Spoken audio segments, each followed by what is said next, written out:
You guys are really enjoying the Oversimplified reactions. I have a bunch of them on my channel if you want to check them out. Today we're going to react to the Cold War. I'm looking forward for this one. Let's get straight into it. The year is 1917. Right, okay, 1917. On the Eastern Front of the First World War. Both Germany and Russia are on the brink of collapse. Soldier, right.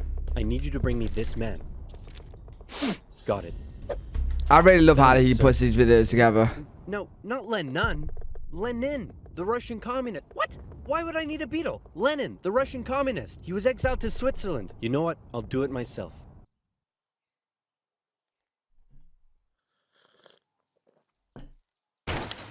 Who wants to start a revolution? Just how you do. Is that how you break him out? Just break down the wall? Okay.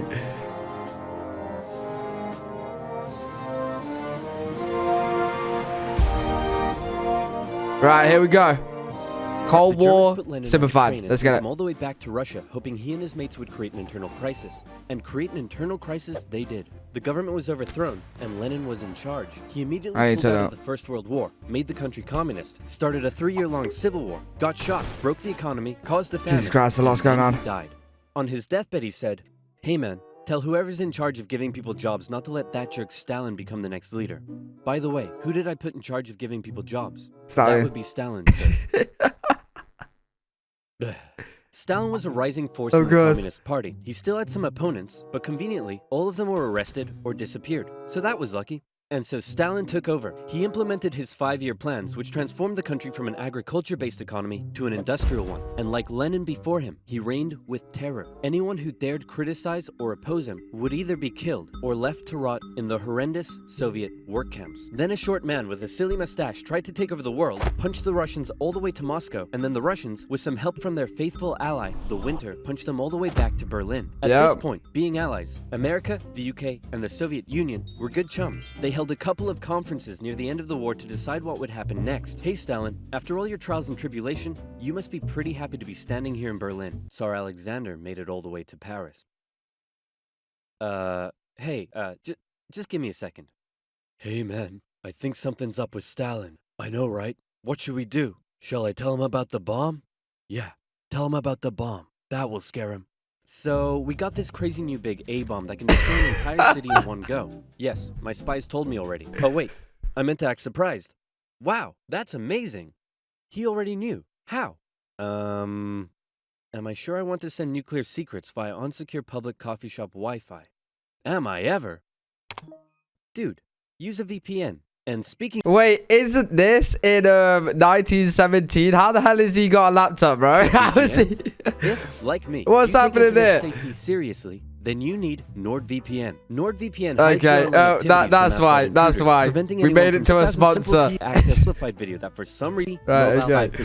That's where we could drop their big A-bomb on Japan, and World War II officially came to an end. Hooray! We won.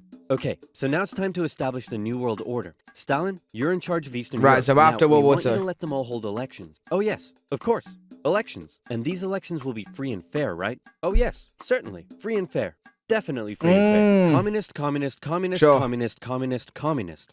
If that's not free and fair, I don't know what is. Throughout Eastern Europe, Soviet puppet governments were established as a buffer zone between the USSR and the West, with Churchill proclaiming an Iron Curtain had descended across the continent. The relationship between the old allies was deteriorating fast. Over the next few years, the British intervened in the Greek Civil War to prevent a communist takeover. In Turkey, the Russians began demanding more so many wars, man. Which prompted the US to send their largest battleship to Turkey for a friendly visit. After World War II, Iran was now occupied by both the Soviets and the British, with an agreement to both pull out once the war was over. The British pulled out. Stalin was like, you know what?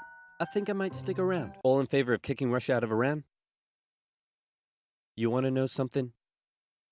You guys suck. Pressure from the UN forced the Soviets to leave, and with the establishment it'd actually be funny if he said this in the actual meetings. To encircle and destroy them. And America announced the Truman Doctrine, in which they basically said, those guys are not cool, cannot be trusted, and we will do everything we can to prevent the spread of communism around the world. Many view this moment as the official declaration of the Cold War.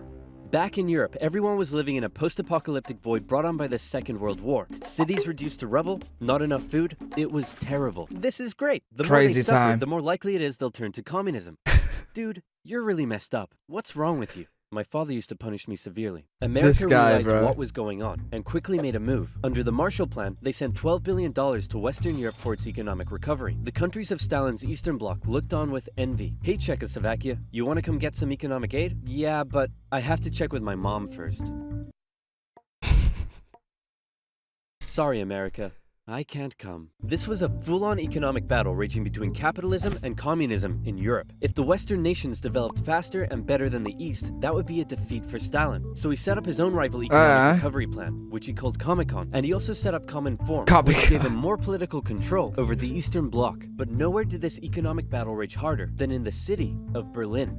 Caught over 100 miles behind Soviet lines, the city had been divided up between the Allies, and the Western segment was still under Western control. East Berliners could travel freely to West Berlin. See, the economic because Germany got destroyed in World War II, didn't they? Well, they lost in World War II. I'm gonna have fun tonight. You're home late. Oh, Stalin. I was just out with my friends. Friends? You stink of capitalism! You're out engaging in imperialist debauchery again! I swear, Ivan, I can't keep doing this. Stalin wanted the West out, so he said, hey, this Stalin man. I'm blockading all of your supply routes to West Berlin. What are you gonna do about it? I suppose we'll just fly the supplies in.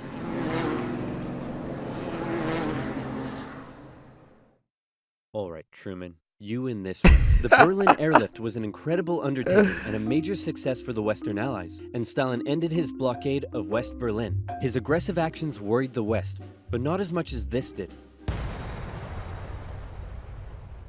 The Soviet Union had developed their very own atomic bomb. The USA no longer had a nuclear monopoly. The world now knew that if a major war broke out between the two... Bro, this is the point where the wars just got fucked, like, even today, bro. If you just never developed the nuclear bombs, then maybe we won't have more nuclear... You know what I mean? Like, America made a nuke bomb, well, a nuke, and now fucking Russia's made a nuke. Yeah, GG's. Nice, good job. Would be more destructive than anyone could imagine. Good job. It was comforting when Stalin came out and said that war now they have like 8,000 each. The West was unlikely. Oh, wait, inevitable. He said it was inevitable. Hey, you know who I haven't checked in on in a while? My good friend China. Whoa, what happened to you? What happened to them was a full-blown civil war that had been going on since 1927. Oh, the shit. People's Liberation Army, under the leadership of Mao Zedong, successfully defeated the Republic of China, who fled to Taiwan. The now communist China and the Soviet Union signed a mutual defense treaty. This was terrible news for the West. But wait. There's more. After the Second World War, Korea was always been friends, haven't they? In the north, the Soviets set up a communist regime. In the south, America set up an anti-communist regime. Both were led by very sweet-looking old men, but don't let that deceive you. They were both ruthless dictators, and both dreamed of reuniting Korea under their own regime. Now that he had the bomb, Stalin was feeling a little more cocky, and he finally gave Kim permission to attack. The North launched a surprise invasion of the South on June 25th, 1950. With Soviet aid, the North Koreans steamrolled through, taking Seoul in just 3 days and replacing one ruthless dictator with another.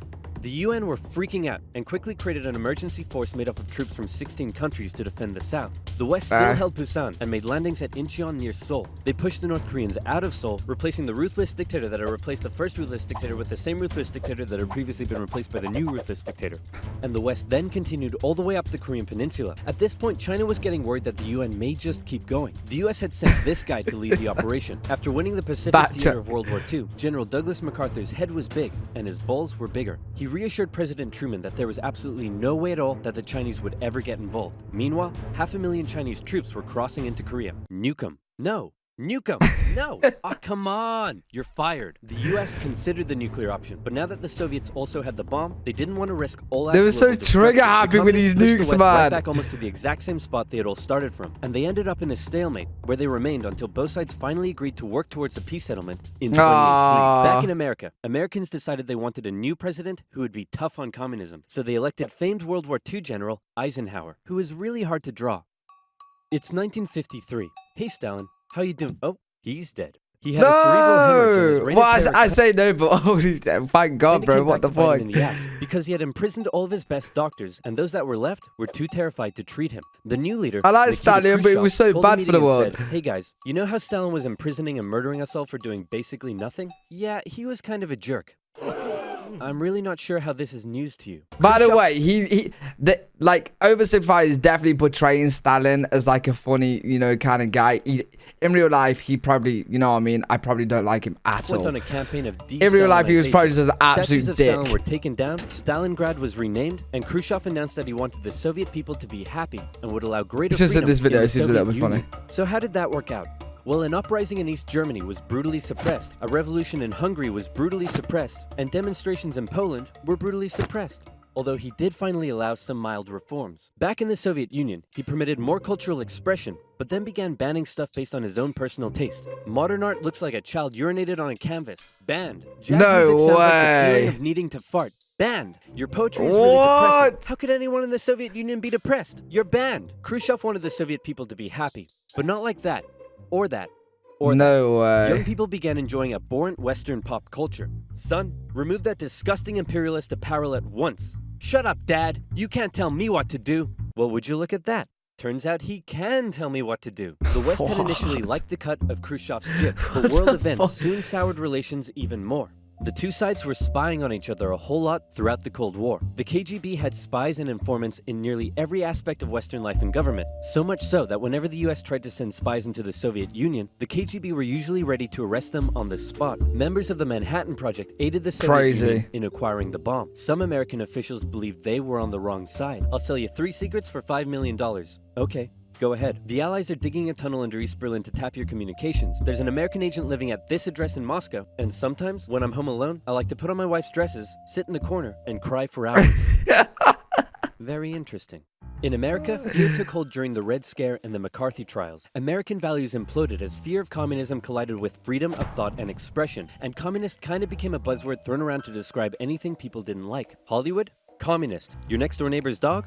Communist. When the grocery store cashier asks if you need a bag when you clearly can't carry 10 tubs of baconaise in your hands, communist. But one area in particular where the US had an edge over the Soviet Union was in its espionage technology. In particular, U-2 spy planes flew across Russia carrying out surveillance from the sky. Already? They had this? In 1960 though, when one was shot down and Khrushchev was furious. Who the hell is this? He's a high-altitude weather enthusiast who flew off course. Okay, that sounds plausible. Wait a minute. Why does he have a gun and a poison needle? Because he's a very naughty high-altitude weather enthusiast. But much to America's concern, the Soviet Union appeared to be ahead in the space race. Everyone freaked out when Russia launched the world's first satellite, and then they actually sent a man into space.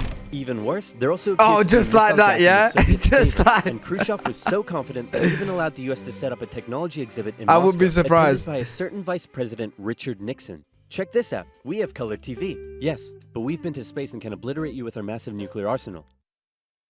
Check out this vegetable peeler. Tensions increased further when both sides upgraded their atomic bombs to hydrogen bombs. And after West Germany was allowed to join NATO in 1955, Khrushchev set up the defensive Warsaw Pact, strengthening the military ties between the Soviet Union and its satellite states. In 1960, Americans decided they wanted a new president who would be tough on communism, so they elected John F. Kennedy. The Soviet Union was advancing its technology, but it was also bleeding its coffers dry, and all of the money was going towards the military, not the people. Life under communism was still as hard as ever, and Berlin remained a thorn in the Soviet side. The contrast between the economically prosperous West and the struggling East was clearer day by day. And Crazy. East Berliners were still able to freely travel to the West. Now, many of them were deciding to stay there. Millions defected to West Germany via West Berlin, causing Eastern factories to lose workers. And that's actually crazy. Soviet leaders decided this couldn't continue any longer. First, Khrushchev tried this: leave West Berlin, or else. Or else what? Or else, I'll be really mad at you. Yeah, no, we're gonna stay. Listen, man, West Berlin is ours, East Berlin is yours. That's just how it is. Kennedy felt pretty good about his show of American resolve. But wait a second, did you catch that? Let's replay it. East Berlin is yours. Uh-oh, Kennedy just told Khrushchev that the USA wouldn't interfere in what the Soviets did with their section of Berlin, so Khrushchev came up with a new idea. We're gonna build a wall, and it's gonna be a big, beautiful wall, and it's gonna keep out all the Mexicans. Just say that's wrong, it's gonna keep in these Berliners. Oh, sorry, it's gonna keep in all the Mexicans. On August 13th, 1961, Berliners woke up to Did they find their actually city build a divided wall? into two, with barbed wire and guards blocking the border between east and west. Over time, a wall was constructed throughout the city. Families were torn apart. Oh, shit. Thousands would risk their lives escaping over the wall, and hundreds would die trying. To the despair of Berliners, the West were unable to do anything about it. But the wall did Crazy, put on full display what? the failure of the communist system. As Kennedy said, democracy is not perfect, but we have never had to put a wall up to keep our people in.